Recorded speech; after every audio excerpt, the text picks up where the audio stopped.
Donc, moi, je vais essayer vraiment de parler sur la protection et essayer de vous créer une armure numérique. Mais avant cela, d'abord, est-ce que vous connaissez c'est quoi la cybersécurité? Qui connaît? Au hasard? Ou bien c'est la première fois? C'est quoi la cybersécurité? Vous avez peur? Disez. Allez-y. C'est quoi la cybersécurité? Tu connais pas? Qui d'autre? Personne? Voilà, donc on va en parler. Peut-être vous avez... Avant d'avancer plus, il faut d'abord qu'on étudie surtout certains concepts tels que le réseau, Internet, le cyberespace.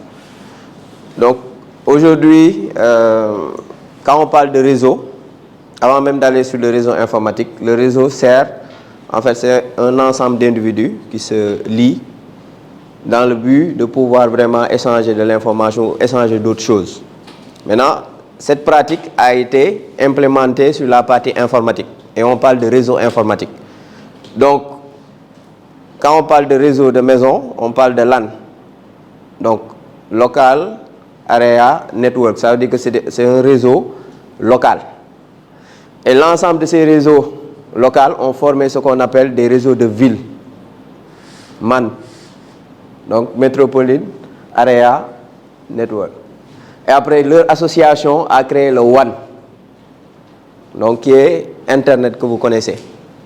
Donc, ce Internet-là a donné naissance au cyberespace. Et le cyberespace, c'est le monde virtuel, aujourd'hui, que vous connaissez, qui permet en fait de pouvoir chatter, partager des informations, faire des appels vidéo, faire beaucoup de choses. Mais ce cyberespace-là a aussi un peu copié de la vraie vie. Donc on trouve des personnes de bonne foi, mais on trouve aussi des personnes mal intentionnées. Et ces personnes mal intentionnées sont nommées des cyberattaquants ou des personnes cybermalveillantes. Donc vous avez vu, j'utilise toujours le nom cyber pour l'accoupler à des noms. Donc on parle aujourd'hui de cyber-étudiants, on parle aujourd'hui de cyber-élèves, on parle aujourd'hui de cyber-état, cyber-juriste. Donc il suffit de prendre le mot cyber et de le mettre à côté. Donc ça veut dire que c'est votre moi numérique. Vous savez, quand on parle dans la philosophie, le moi, le ça, maintenant vous avez aussi votre moi numérique. Et ce moi numérique-là, aujourd'hui, vous devez le protéger. Pourquoi? Nous allons le voir. Donc, je ne vais pas vous donner les détails, on va le voir ensemble. On découvre ensemble les choses. Mais vous devez le protéger. Et cette volonté de le protéger est née la cybersécurité. C'est quoi la cybersécurité? Maintenant, quand on vous le demande, vous devez savoir que c'est l'ensemble des moyens techniques et non techniques qui permettent de protéger un système d'information. Et quand on parle de moyens techniques, on parle de tout ce qui est en rapport avec ma machine, les logiciels, etc. Et non techniques, il y a l'être humain et les entités non humaines. Maintenant, on parle d'intelligence artificielle. Et dans le système d'information aussi, il faut savoir que le système d'information est composé aussi de deux parties, à savoir le système informatique, qui touche tout, les ordinateurs, les imprimantes, etc. Et l'être humain qui est au centre du système d'information. Donc ça veut dire que nous, et pour cela, pour comprendre la cybersécurité, il faut savoir qu'il y a 5 objectifs et 5 piliers. Pour les objectifs, on a la confidentialité. On a l'intégrité, l'authentification, la non-répudiation et la disponibilité. Donc c'est quoi la confidentialité? Je vais échanger avec mon cher. Si je ne veux pas qu'une autre personne puisse savoir ce qu'on se dit, on met la confidentialité. Et la confidentialité a existé depuis longtemps. On parle d'algorithme de César. Jules César utilisait même ce qu'on appelait le chiffrement. Et comment il le faisait? Il faisait par décalage. Et moi, je me rappelais à l'époque, on essayait d'imiter. On prenait l'alphabet, A, B, C, D jusqu'à Z. Et parfois, on se dit qu'on va faire par décalage de 2. Ça veut dire qu'on va écrire toute une phrase, et après on prend le décalage de 2, et on crypte notre message. Ça veut dire que le A va représenter C, en connaissant la clé. Donc, comment faisait Jules César? Il prenait à l'avance, pendant des mois, il envoyait la clé. Il disait à ses alliés, le message que je vais vous envoyer, la clé, c'est par exemple par pas de 2 ou par pas de 5. Et après, s'il devait envoyer un message, s'il y avait des espions qui vont intercepter ce message-là, ils ne pourront pas décrypter. Et c'est ça qu'on dit la confidentialité. Et après la confidentialité, il y a l'intégrité. Parce que vous savez, il n'y a pas de sécurité à 100%. Et ça veut dire que les personnes peuvent intercepter les messages. Maintenant, comment rendre ce message-là qu'on a intercepté intègre? La cybersécurité gère cela aussi. On a aussi l'authentification. Tout système qui se respecte doit faire l'objet d'un login. Ça veut dire qu'aujourd'hui, vous tous qui n'utilisez pas Gmail, le nom que vous utilisez, arrobase, je ne sais pas quoi, c'est ça le login. Après, il y a le mot de passe. Et on va revenir sur le mot de passe. Aujourd'hui, avant de sortir ici, je pense que peut-être vous allez changer vos mots de passe. Parce que je vais vous donner aussi, c'est quoi les normes pour avoir un mot de passe sûr. Je ne dis pas très sûr, mais sûr. Et après, on va voir vos types de mots de passe. Je ne vous dis pas de me le dire, mais dans votre conscience, vous allez essayer de voir est-ce que votre mot de passe respecte les principes. Et on dit, en plus, maintenant, d'avoir un login et un mot de passe, il faut avoir ce qu'on appelle une authentification multiple facteurs. Ça veut dire qu'au-delà de votre mot de passe, vous devez avoir un code qui va venir compléter votre identification. Après, on parle de non-répudiation. Ça veut dire qu'aujourd'hui, on a mis en place l'intégrité, on a mis en place l'authentification, on a mis en place la confidentialité. Mais l'hacker, et quand je dis hacker, il ne faut pas penser que directement c'est une personne mal intentionnée. Après, on va voir. Cette personne réussit à contourner le système. Donc, il faut avoir les dispositions pour pouvoir dire c'est moi ou c'est pas moi. Parce que tout à l'heure, il a parlé de loi. Si aujourd'hui ces lois-là viennent dire que c'est vous qui avez pénétré un système, comment dire que ce n'est pas vous? Mais ce n'est pas seulement dire que non, ce n'est pas moi. Donc, il y a des techniques qui permettent de prouver si vous êtes l'auteur ou non des cyberaccusations. Et après, on parle de disponibilité. Une fois que tous ces principes-là ont été bafoués, il y a la disponibilité. Ça veut dire qu'aujourd'hui, cette capacité résiliente, aujourd'hui, aucun système n'est épargné des cyberattaques. Ça, il faut le savoir. Donc, c'est pourquoi quand vous entendez ces débats-là en disant pourquoi le Sénégal est vulnérable aux cyberattaques, pourquoi? Je vous dis, les plus grandes puissances, que ce soit les États-Unis, ont été victimes de cyberattaques et bien d'autres. Mais aujourd'hui, le principal problème qu'on reproche, c'est la résilience face aux attaques. Ça veut dire que vous tombez, mais votre capacité à vous relever. Et c'est ça qui est mesuré dans la cybersécurité. Et c'est cette partie-là qui gère la disponibilité. Et après la disponibilité, on sait que ces objectifs-là ont besoin de piliers pour pouvoir les soutenir. Et on a la sécurité physique. Ça veut dire qu'aujourd'hui, la cybersécurité, elle gère l'environnement physique. Vous voyez ce bâtiment-là, il y a une porte.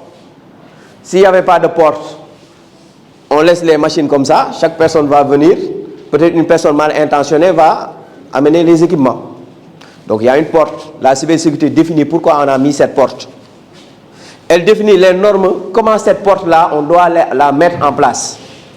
La cybersécurité aussi gère cette partie où on doit mettre les caméras de surveillance, les systèmes anti-incendie, etc. Donc, le bâtiment en tant que tel, la cybersécurité veille pour que le système d'information soit sûr sur la partie physique. Une fois qu'elle gère la partie physique, elle vient sur la partie logique.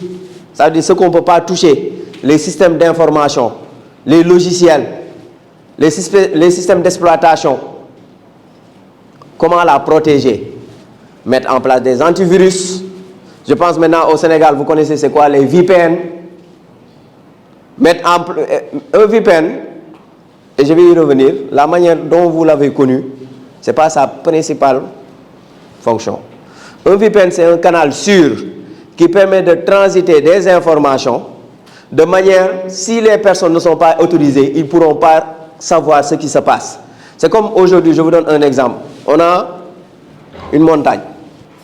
On dit que ce chemin-là, par exemple, tout le monde passe par ce chemin-là. Maintenant, on creuse un tunnel et on dit maintenant les privilégiés vont passer par ce tunnel. Ça veut dire que le grand public va passer sur le chemin pour tout le monde, mais les privilégiés vont passer dans le tunnel. Donc ça veut dire que tout ce qui se passe dans le tunnel, s'il n'y a pas d'autorisation, vous ne pouvez pas savoir.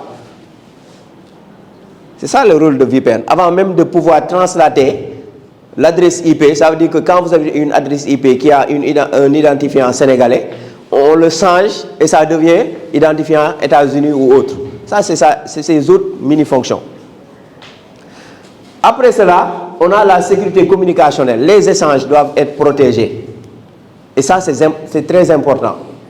On doit savoir où se trouve la donnée. La donnée doit être connue. Comme vous avez vu les états de l'eau, la donnée aussi, elle a 3 états.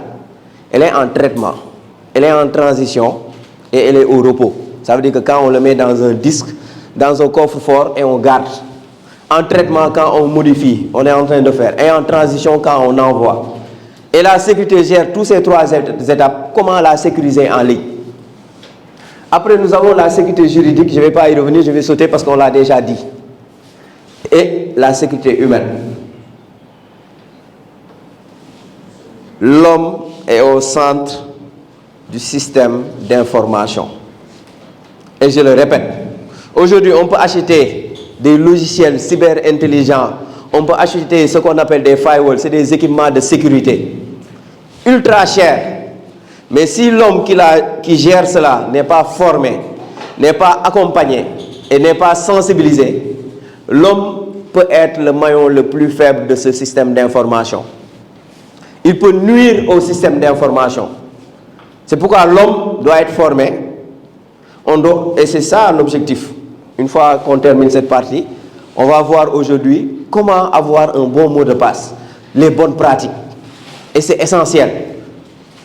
Parce qu'aujourd'hui, on a cette, je ne sais pas, c'est une manie ou une phobie de cliquer même avant de lire. Quand on voit un lien ou autre chose sur Internet, on clique même avant de lire. Et ça, il faut qu'on arrête ces pratiques-là. Donc, on va revenir sur les types de menaces. Donc, il faut connaître aussi les menaces.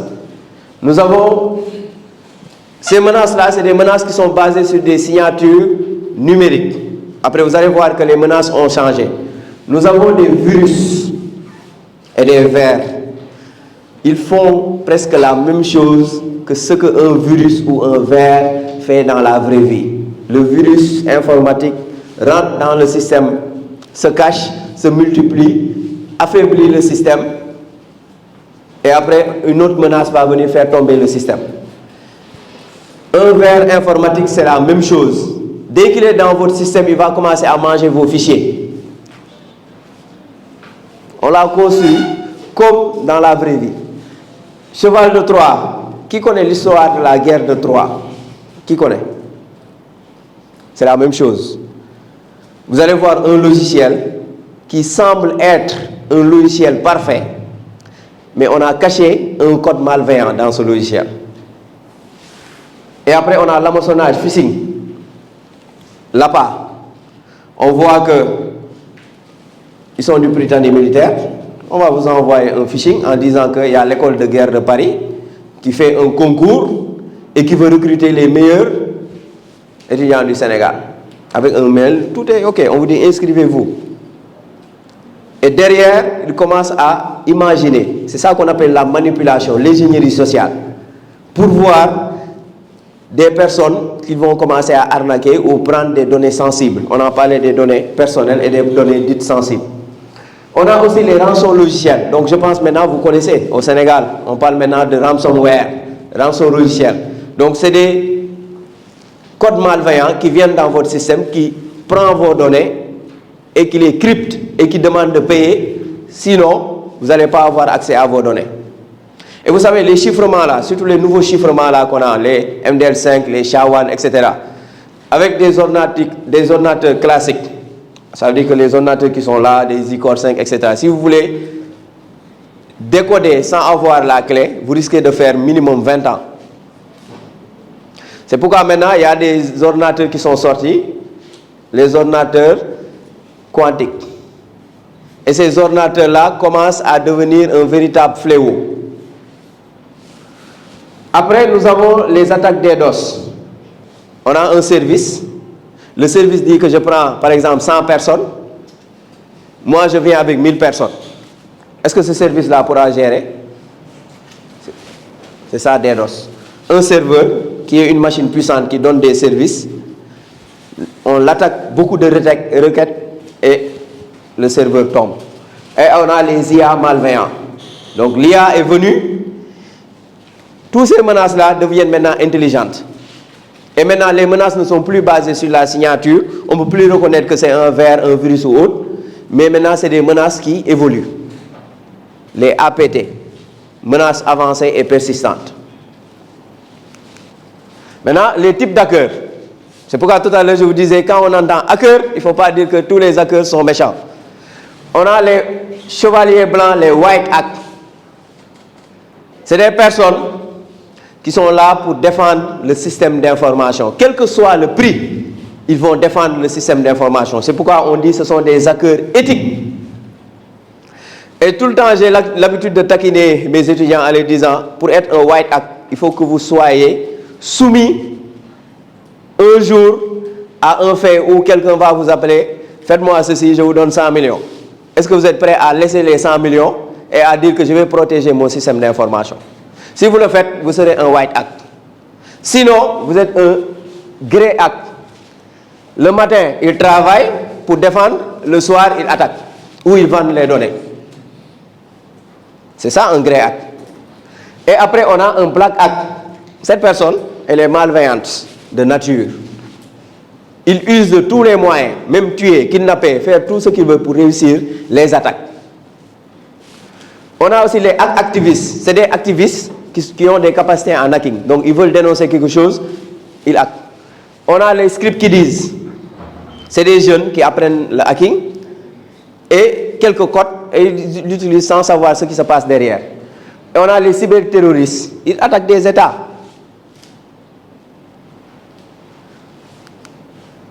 Quelques chiffres, 4000 attaques par jour dans le monde, toutes les 39 secondes. Ça fait peur, ça fait peur. Si vous allez dans le site de Kaspersky, si vous regardez la carte du monde, vous allez voir les attaques en temps réel. Vous pouvez aussi voir les attaques pour le Sénégal. On a 10 sur 7, ça veut dire que 7 entreprises sur 10 sont victimes de tentatives de fraude. On a 95% de violations sont causées par des erreurs humaines. Tout à l'heure, ce que je disais. Vous savez, les machines, on peut les programmer, on peut bloquer les ports, on peut mettre des techniques pour que ces machines-là ne puissent pas même faire sortir des données. Mais l'être humain qui est là, on ne peut pas mettre mise à jour, on ne peut pas le faire. Quand vous êtes méchant, vous êtes méchant. C'est votre nature. Ça veut dire que demain, si vous voulez trahir votre pays, vous voulez trahir votre entreprise, quand quelqu'un vient, même quand il vous donne 100 000 francs, vous allez brancher une clé, sans même avoir de remords. On a 6 000 pertes en 2024 et plus de 3,5 millions de postes pourvus en cybersécurité. Ça veut dire qu'il y a aussi un déficit mondial d'experts en cybersécurité. Un peu d'histoire. Regardez cette date-là, vous devez la retenir. 2007, Estonie fut l'un des premiers pays à être victime de cyberattaques échelon. Pendant plus de 15 minutes, on ne pouvait rien faire dans le pays. Tout était bloqué. Les sites, les feux rouges, les banques, les hôpitaux, rien. Et c'est en 2007 que le monde a dit que la cybersécurité doit être prise en compte. Si une personne peut être dans un autre pays, avoir une machine, attaquer un pays et le rendre à terre, les forces de défense et de sécurité qui ont des armes, comment ils vont défendre des menaces numériques? Et c'est là que les gens ont commencé à mettre en place des commandements cyber, des 5e armées, etc. pour défendre aussi l'intégrité du territoire cyber. Après, on a eu Signal Pictures qui a perdu des données par rapport à un film qu'il voulait sortir et ces films-là ont fuité. On a eu aussi les attaques des hôpitaux en 2021. On a eu aussi Stungnex qui est un ver qui a été développé par États-Unis pour attaquer les centrales nucléaires de Iran. Et ils l'ont réussi. Ces vers-là ont bouffé tous les fichiers et ils ont retardé le programme nucléaire d'Iran de presque 10 ans. Donc vous savez, la guerre entre États-Unis et Iran, ça ne date pas d'aujourd'hui. Donc on a WannaCry, presque l'un des premiers ransomware. Et on a aussi en 2026 au Sénégal, DAF, impôts, trésor, etc. Des données sensibles des citoyens. Bon, c'est coupé. Voilà. Donc, cas réel, ce qui est arrivé et ce qui peut vous arriver. Il y a des arnaques Wave, Orange Money. On vous envoie des SMS, on vous dit vous avez gagné 50 000, cliquez pour valider et vous êtes tout content. Le lien, il est bizarre. Parfois même, il n'y a pas de HTTPS. Et il faut vous souvenir, il y a HTTP et HTTPS. Maintenant, même les attaquants utilisent des HTTPS. Mais quand vous voyez qu'un message que vous recevez est trop beau pour être vrai, il faut prendre du recul et demander. Ou même appeler Wave ou appeler Orange Money pour ne pas être victime de ces cyberattaques. L'autre aussi, c'est les faux profils Instagram. Quelqu'un vous envoie, vous aimez trop avoir beaucoup d'amis pour dire que je suis influenceur. La majeure partie, c'est des personnes mal intentionnées. Donc maintenant, pour vous tous, quand on vous envoie, vous devez vérifier si la personne qui vous envoie, au moins a un visage. Quelqu'un qui vous envoie, qui verrouille son profil. Ou quelqu'un qui vous envoie une demande, qui a créé son profil, même pas 2 jours. Il faut être suspicieux. L'autre aussi, c'est les photos GPS. Est-ce que vous savez, à travers des photos, quand vous cliquez sur les photos, on peut vous géolocaliser. Même les photos que vous partagez, on peut vous géolocaliser et savoir vous êtes dans quelle ville. À quelle heure. Et l'autre cas, c'est les cas qui nous concernent au Sénégal. Je pense que vous lisez les actualités. Donc pour le cadre juridique aussi, je ne vais pas y revenir. Mais au moins, je vais un peu mettre aussi certaines institutions qu'on a, que le docteur n'a pas ajoutées. On a la CDP, on vous a déjà donné la CDP. On a l'Agence de l'informatique de l'État. On a l'ARTP. On a la division spéciale de cybercriminalité. On a l'école nationale de cybersécurité à vocation régionale. Okay? On a aussi le CADACAR. Avant cela, on a aussi le CADACAR, qui est un centre de réponse incident. Ça veut dire qu'aujourd'hui, si le Sénégal était victime d'une cyberguerre, on a une coordination nationale qui va réunir tout le monde dans des différents secteurs pour pouvoir répondre face à cela. Okay? Donc l'école nationale de cybersécurité, c'est une école de cybersécurité à vocation régionale qui forme les élites du gouvernement et aussi les élites des autres gouvernements de la sous-région. Okay? Donc on a la division spéciale de la cybersécurité, voilà, ça appartient à la police nationale, mais aussi on a la plateforme de lutte contre la cybercriminalité de la gendarmerie nationale. Et la division spéciale de cybersécurité, à travers la police nationale, ils ont mis en place une plateforme qui permet de pouvoir recenser les cas. Donc ça veut dire qu'aujourd'hui, si vous êtes victime, je pense après le commissaire va le partager, quand vous êtes victime d'un fait cyber, vous pouvez aller au niveau de cette plateforme et décrire ce que vous êtes victime de cela. Et c'est très important. Parce que beaucoup de gens sont harcelés, beaucoup de gens sont victimes de cyberattaques, mais ils ne savent pas où aller. Ils ne savent pas comment faire. Maintenant, c'est ça, c'est des bons réflexes à savoir. L'autre chose, maintenant, on va venir maintenant sur notre armure de protection. J'ai défini une armure à 3 couches. Première couche, vous devez mettre des mots de passe forts. Et un mot de passe fort minimum doit avoir 12 caractères. Et ces caractères-là doivent être constitués de majuscules, minuscules, chiffres et caractères spéciaux. Et un mot de passe fort ne doit avoir aucun lien avec vous ni de près ni de loin. Je travaille à UGB, donc mon mot de passe, c'est UGB 2010-2020, ou ma date de naissance haute. Vous terminez avec ça. J'aime regarder les films de Rambo, même je partage partout. Mon mot de passe, c'est Rambo 24. Là où, dans tous mes comptes, c'est Rambo 24. Tout ce que vous aimez, tout ce que vous aimez le foot, vous aimez Messi, vous aimez Ronaldo, ou un autre club, oubliez ces mots de passe-là. Parce qu'aujourd'hui, il y a ce qu'on appelle le profilage web. Et on avait en parlé.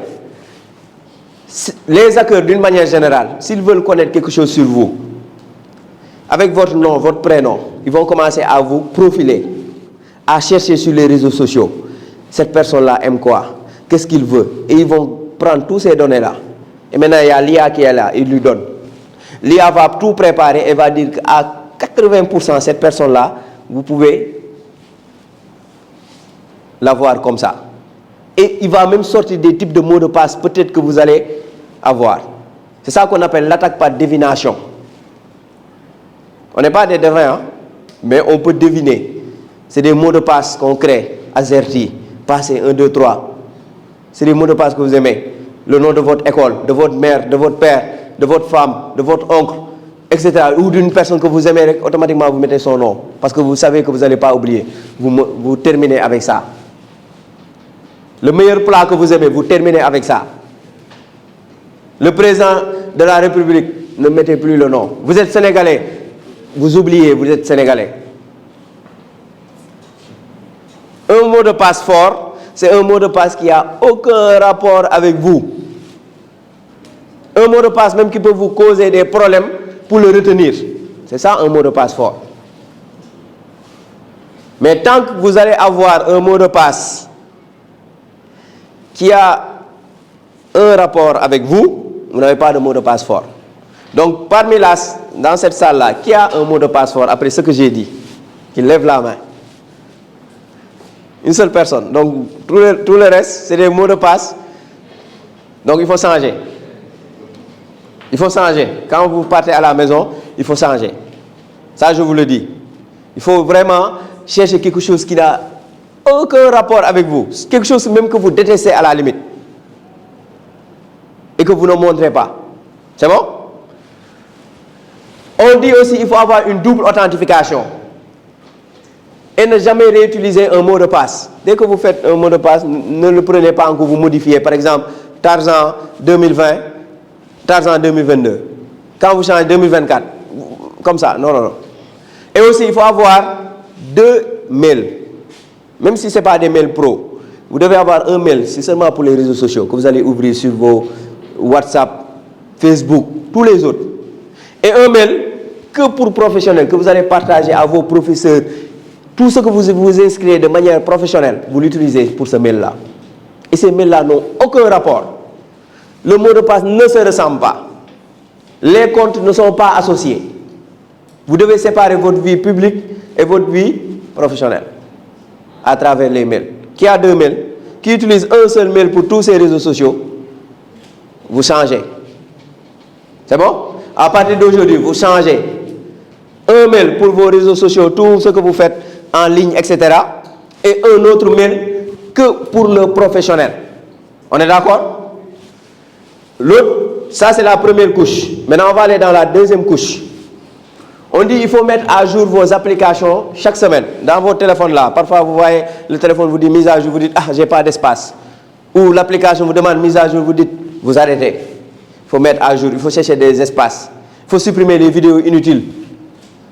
Il faut donner de l'espace à votre téléphone. Il faut mettre à jour, c'est important. Parce que les mises à jour, c'est des correctifs du fournisseur. L'autre chose, c'est ne cliquez pas sur des liens suspects. Moi, je vais vous dire maintenant, d'une manière générale, ne cliquez sur aucun lien, tant que vous n'avez pas vérifié. Et je vais vous donner un site, écrivez virustotal.com. Ce site-là va vous aider. Quand vous allez voir un lien, faites clic droit, vous copiez le lien. Je ne dis pas de cliquer le lien, vous copiez le lien et vous le collez sur Virus Total. Il va analyser. Si le lien est suspect, il va vous dire que c'est un lien suspect, ne cliquez pas. Si c'est bon, il va vous dire c'est bon et vous cliquez. Maintenant, votre armure, en tant qu'ambassadeur, comme je l'ai dit, ne cliquez pas sur un lien, même si c'est moi qui vous l'envoie. Même si c'est une personne de confiance, vous devez plus redouter. Il faut être prudent. C'est ça qu'on appelle le zéro trust. Maintenant, il y a un nouveau concept de sécurité qui est sorti, à savoir confiance zéro. Ça veut dire que même si c'est le directeur qui l'envoie, je vais aller vérifier avant même de cliquer. Et il faut vérifier l'expéditeur avant d'ouvrir. Troisième couche, il faut paramétrer les paramètres de confidentialité. Par exemple, date de votre anniversaire, c'est bon, mais vous pouvez, l'année, vous pouvez le masquer.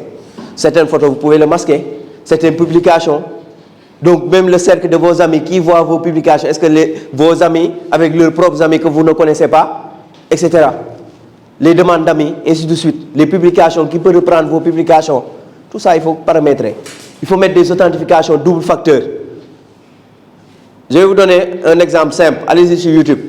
Vous tapez comment mettre une authentification double facteur WhatsApp. Il va vous le montrer. Vous effacez WhatsApp, vous mettez pour Facebook, il va vous montrer. Donc tous vos réseaux sociaux, à partir d'aujourd'hui, vous devez mettre des authentifications double facteur. On est d'accord? Vous ne pouvez pas être ambassadeur. Et je vais vérifier, je vais lui demander. Il va me donner la liste. Et je vais vérifier. Et je vais vous avertir à l'avance. Je vais vous faire des campagnes de phishing. Si quelqu'un tombe dans mon piège, je pense qu'on va le faire sortir en tant qu'ambassadeur. Donc, il faut être prudent. Quand vous allez voir des liens, il faut penser à moi. À tout moment, je peux vous avoir. L'autre chose, c'est de désactiver votre géolocalisation de photos. Dans les paramètres, il faut aller désactiver. Même d'une manière générale, vous avez vu mon téléphone. Moi, les géolocalisations, je l'utilise que quand l'application que j'utilise nécessite. Il me demande l'autorisation, je valide. Mais je ne l'active pas à temps. Prenez aujourd'hui vos Google là. Allez-y dans la partie géolocalisation. Presque tous les trajets que vous avez faits, c'est renseigné là-bas. Et ça peut être dangereux. L'autre chose, c'est qu'il faut sauvegarder vos données. Ça peut vous sauver. Par exemple, vous avez un téléphone, prenez un câble, branchez, ou bien demandez à votre grand frère qui a un ordinateur, il vous branche, il garde vos données quelque part. Comme ça, si on vole votre téléphone, ou votre téléphone, quelque chose se supprime ou autre, vous avez vos données à côté. Pour les dossiers importants, ce que je conseille toujours, les emails que vous avez ouverts, il y a un email pour les réseaux sociaux, vous le laissez, et vous ouvrez un email que pour sauvegarde. Il y a 15 gigas. 15 gigas, ça peut prendre vos fichiers actuels. Vous gardez ce email-là. Donc, vous pouvez utiliser autant d'emails pour vos besoins.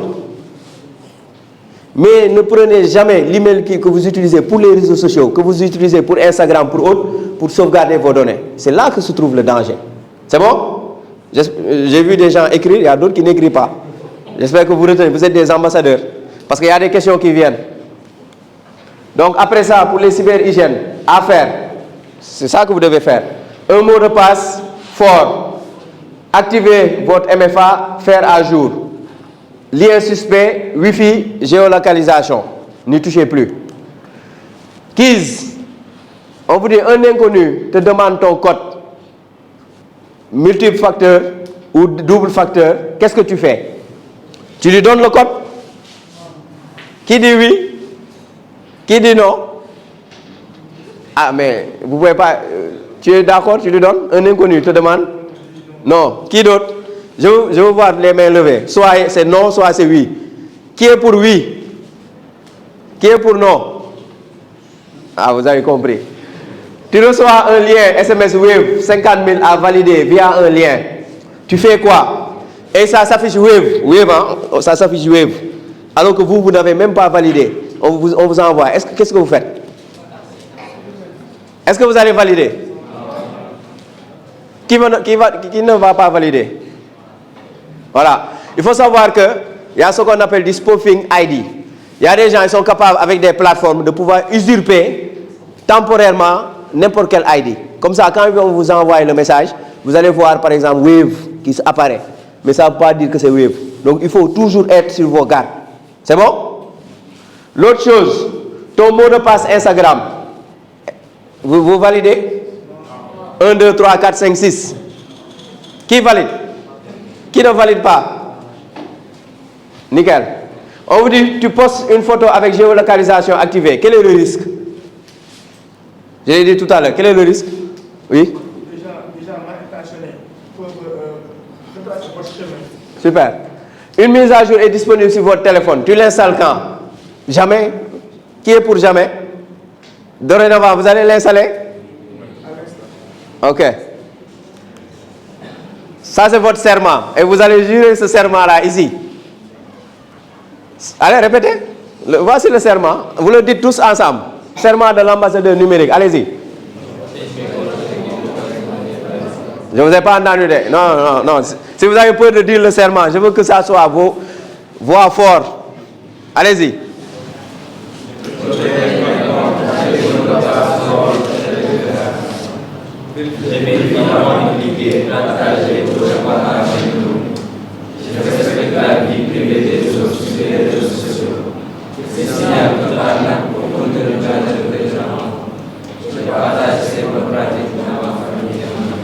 Serment. C'est eux, hein? Et j'ai terminé. Merci.